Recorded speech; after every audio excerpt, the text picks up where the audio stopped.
కాళ్ళ సూప్ ఎలా పెట్టానో చూపిస్తున్నాను. కాళ్ళు కడుక్కొని కుక్కర్లో వేసుకున్నాను. చూడండి, పచ్చిమిరపకాయలు, మసాలాలు దీంట్లోనే వేసుకోవాలి. అన్నీ యాలక్కాయ మసాలాలు అన్నీ, మిరియాలు అన్నీ వేసుకోవాలి.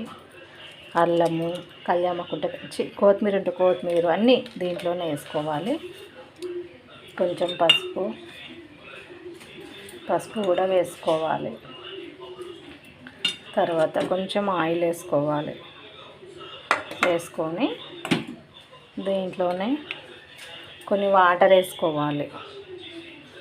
వేసుకొని పెట్టేసుకోవాలి. మంచిగా ఉడుకుతుంది. బిర్యానీ ఆకు కూడా వేసుకోవాలి. బిర్యానీ ఆకు, ఒక 2-3 మిరియాలు వేసుకోవాలి. వాటర్ వేసుకున్నాక చాలాసేపు ఉడకబెట్టాలి. ఒక గంటన్నర అట్లా ఉడకబెట్టాలి. మంచిగా ఉడుకుతుంది. తర్వాత అయింది, దించేసా. కొద్దిసేపు ఇట్లనే ఉంచి తాగాలి, బాగుంటుంది.